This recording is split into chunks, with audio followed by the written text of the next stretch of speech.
Hello, I'm Jenny from Macrame, and today I'm going to show you how to make these really cute keychains using the half square knot or the spiral knot. They're a really good project for beginners and quite easy and quick to make. So the supplies you will need are a lobster clasp, similar to this. You'll also need 2 pieces of string of 1 meter each. If you're a beginner, it's best to use different colors so that you can see the knots better and also keep track of what you're doing better. And also it gives this really cool effect if you use different colors. So we're going to start out by finding the quarter length of the cord. So to do this, I'll fold them in half. And then I'll fold them in half again, and I'll lay them on the table. And then I'll find the ends of the cords, and I'll pinch right where it's folded. Okay, and that way I found a quarter of the length. Now I'm going to take each cord individually, and I'm going to use a lark's head knot to attach to my lobster clasp. So the way I do this is I hold the lobster clasp in my hand. I pass the loop, the folded loop, through the front of the clasp, and then I pass my fingers through the loop and I pull the 2 strings through. Okay? Now, when this is in position, I need to make sure that the shortest string is going to be in the middle. Okay, when you have both strings on, you want to have 1 long string, 2 short strings, and 1 long string. Okay, I'll show you. Okay, so I'm going to take the other cord. As it's folded, I'm going to make sure to place it so that the shortest string is in the middle. Okay, again, I'm going to pass it through the lobster clasp, put my hands through the loop, my fingers through the loop, and pull the strings through. Okay, and now my strings are attached and we can begin knotting. So in order to secure my work so it's not moving around as I'm knotting, I'm going to use just a piece of masking tape, and I'm going to use it to secure the lobster clasp to the table. And then I'm going to start knotting. So I'm going to use the outside strings to knot. Okay, this is why we make these strings longer. And the middle ones are going to stay put as they are. So my first move is I'm going to take the string on the left-hand side. And I'm going to create, 1 second, a kind of figure of 4. Okay, with the string on the left-hand side. Then I'm going to grab the string on the far right, and I'm going to make sure that it's over the tail of the 4. Okay. Then I'm going to take these 2 middle strings and I'm going to lift them up. So I can pass the string on the right through this loop I've created over here. Okay.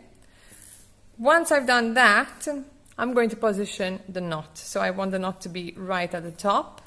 So I'm going to gently pull on both sides, position the knot where I want it to be, tug on these 2 central cords just to make sure that they're taut, and then I am going to pull.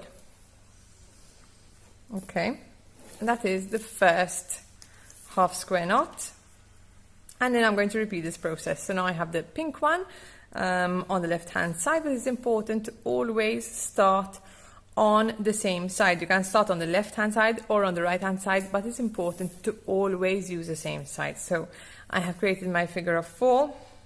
I'm going to make sure that the right cord is over the tail of the 4. Then I'm going to pick up these central cords, pass the right cord underneath them, and pull it through this loop. Again, I'm going to position it. Once it's in position, I'm going to tighten. Okay, there's no need to tighten it a lot. Just give it a tug. Okay, so again, figure of 4.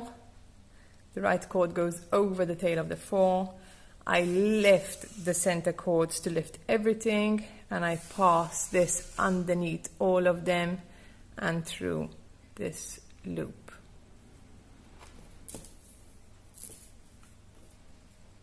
And secure. And again, and I'm going to do this 15 times, okay? A figure of 4. The right hand cord goes over the tail of the 4. Pull up the center cords, push the right cord underneath, and pull it out. I pull it out using my left hand so that I'm in the right position to pull. Right? So I'm not switching hands like this. Okay, and once it's in place, I tighten.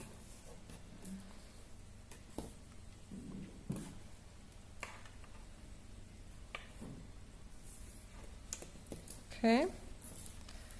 Once you've done this a few times, so I've done 5 now, the design is going to start to twist. That's fine. That's supposed to happen. Figure of 4. Right hand cord goes over the tail of the 4. I lift these central ones and I push the cord under and pull it out through the loop of the 4. Okay, and just so it's comfortable for me to work, when it starts twisting quite a lot, I can help it out, okay? And I can kind of flip it so that my work is always facing me, it's not sideways. And there's no need to get confused because you flipped it, you just keep working, starting on the left hand side. Okay, again, figure of 4. The right cord goes over the tail of the 4. I lift the central ones up. Push this through, pull it out of the loop, position, and tighten.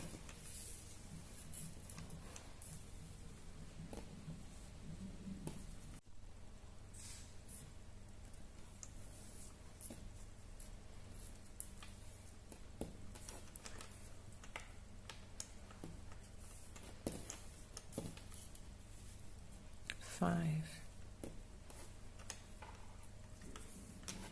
6. See, my work is kind of twisting here, so I'm going to turn it around.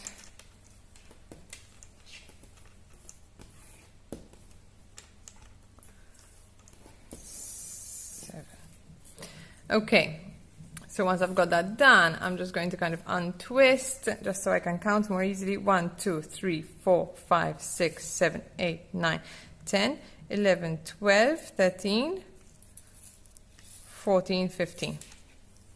Okay, so that is the keychain pretty much done, and now what's left is we're going to make a gathering knot at the bottom to hold everything in place.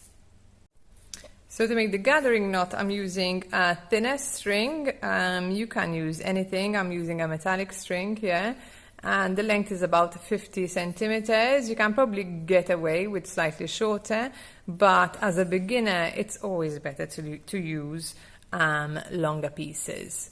So what I'm going to do is I'm going to fold the cord, okay, about 1/3 down the way. So I've got about 3 inches over here. I've taken off my masking tape so that I can pick up the keychain, and I'm going to place the loop I've created facing downwards, and I'm going to hold it in place with my left hand so that I can wrap the cord with my right. Obviously, if you're left-handed, you need to do this the other way around. So I'm going to take the cord and I'm going to start wrapping, holding everything securely in place and making sure that the loop remains underneath my thumb. So I'm going to do this 6 times. 1, 2, 3, 4, 5, and 6. Once I've done this 6 times, I am going to pass the end of the string that I've just been wrapping through the loop. It's better to pass it from underneath the loop. Okay, put it through and position it as if I'm going to continue wrapping. Okay, but I'm not, and I'm just going to pull on this loop to make sure everything is neatly in order. And once I'm happy with that, I'm going to pull on this top string.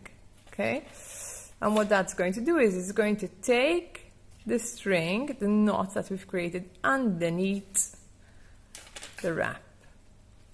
Pull on both ends once that's done, just to secure it.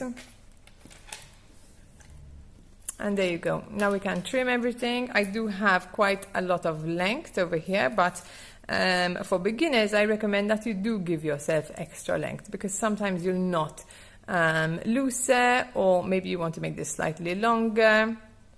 There's always things to do with scraps. You can use them in other ways, so I wouldn't worry too much about it. If you are somebody who really likes to reduce waste, then maybe you can cut them to 80 centimeters instead of a meter, and that would work well. But for my beginners kits, I always give a meter length for each. Okay, now I'm going to just use a pair of scissors to trim all the ends. That's a trim. And the top one. Okay, and then I'm going to trim the ends depending on how long I want the tassel. You can have them a bit longer if you like, but the longer they are, the more they tend to kind of twist up again. So I usually leave about 1.5 inches. Okay, and then personally I like to finish off by brushing it out. Here I'm using a pet brush. Pet brushes are really good for this job, but you can also use a comb if you don't have one readily available. Okay, so I'm going to turn it around, brush it a bit more. There we go. And then what I like to do is give it a final trim, just to neaten up the ends. And voila! First project is done.